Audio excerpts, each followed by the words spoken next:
Hello, আসসালামু আলাইকুম।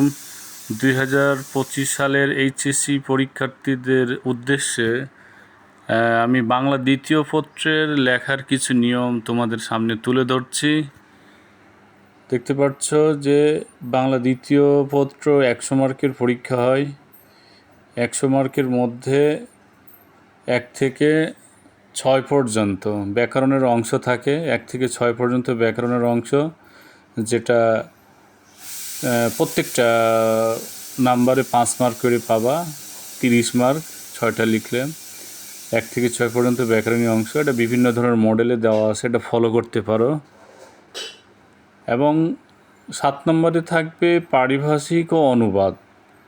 এখন যে ছাত্র পারিভাষিক পড়বা, যার জ্ঞান আছে পারিভাষিক সম্পর্কে, সে অনুবাদ পড়বে না। যারা অনুবাদ পড়ে তারা পারিভাষিক পড়বে না। যেহেতু পারিভাষিক অনুবাদ থেকে যে কোনো একটি লিখতে হয়। পারিভাষিক হলো ইংরেজি শব্দ দেওয়া থাকে, তার বাংলা লিখতে হবে মানে। তাহলে যার কাছে যেটা ভালো লাগবে সেটাই পড়বো। পারিভাষিক পড়লে অনুবাদ পড়া লাগবে না, অনুবাদ পড়লে পারিভাষিক পড়া লাগবে না। 8 নম্বরে থাকে দিনলিপি ও প্রতিবেদন। তো যার কাছে যেটা ভালো লাগবে সেটাই পড়বা। দিনলিপি যার কাছে ভালো লাগলে দিনলিপি লিখবা, প্রতিবেদন ভালো লাগলে প্রতিবেদন লিখবা। দুইটার মধ্যে যে কোনো দুইটাই আসবে, যে কোনো একটা লিখতে হবে। দিনলিপি প্রতিবেদন থেকে দুইটাই থাকবে, যে কোনো একটা লিখতে হবে।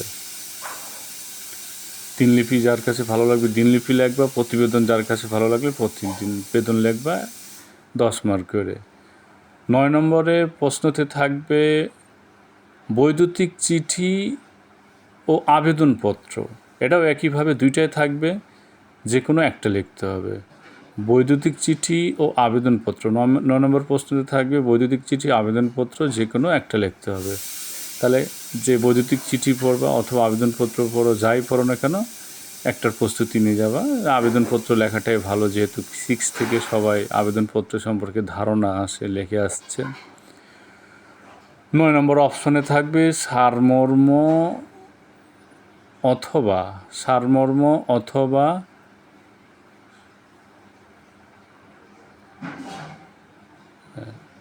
9 নম্বর না, 10 নম্বর, 7 নম্বর গেল। 9 নম্বরে থাকবে সারমর্ম অথবা সারাংশ।